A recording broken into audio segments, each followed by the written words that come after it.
ഗർത്തങ്ങളും അവിടെയുള്ള ഗർത്തങ്ങളും ഈ ഒരു പ്രദേശത്ത് നിന്ന് 13-ാം മൈലിൽ നിന്നും കുണ്ടടുക്ക പ്രദേശത്ത് താമസിക്കുന്നവരുടെ അടുത്തേക്ക് പോകണമെങ്കിൽ നമുക്ക് ഭാവിയിൽ ഇനി വഴിയോ റോഡോ ഒന്നും ഇല്ലാത്തൊരു സ്ഥിതിവിശേഷം നമ്മുടെ മുന്നിൽ ഉണ്ടാവും. കാരണം മറ്റൊരു നാടായി അത് മാറാൻ വേണ്ടി പോവുകയാണ്. കർമ്മന്തോടിയിൽ നിന്ന് കൊട്ടമുവിലേക്ക് പോകണമെങ്കിൽ വലിയ വലിയ ഗർത്തങ്ങൾ കടന്ന് അങ്ങോട്ട് പോകാൻ വേണ്ടി സാധിക്കുമോ? ഞങ്ങൾക്ക് വാഹനങ്ങൾക്ക് യാത്ര ചെയ്യാൻ റോഡില്ലാത്ത ഘട്ടത്തിൽ വലിയ പ്രക്ഷോഭം നടത്തിയിട്ടാണ് ഞങ്ങൾക്ക് അത്യാവശ്യം സഞ്ചരിക്കാനുള്ള റോഡുകൾ ലഭിച്ചിട്ടുള്ളത്.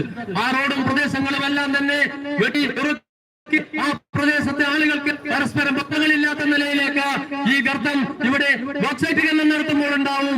അതോടൊപ്പം ജനങ്ങൾക്ക് ഏറ്റവും വലിയ ആരോഗ്യ പ്രശ്നങ്ങൾ ഉണ്ടാവും എന്നുള്ളതും ഞങ്ങളെ സംബന്ധിച്ചിടത്തോളം വലിയ പ്രശ്നങ്ങളാണ്. നേരത്തെ പറഞ്ഞതുപോലെ ഈ സമരം ഒരു സൂചനയാണ്. ഇതിവിടെ കൊണ്ട് അവസാനിപ്പിക്കുന്നതല്ല. ഈ നാടിന്റെ പ്രശ്നം ഇവിടുത്തെ പാർട്ടി ഏറ്റെടുത്തുകൊണ്ട്, communist party of India Marxist party ഏറ്റെടുത്തുകൊണ്ട്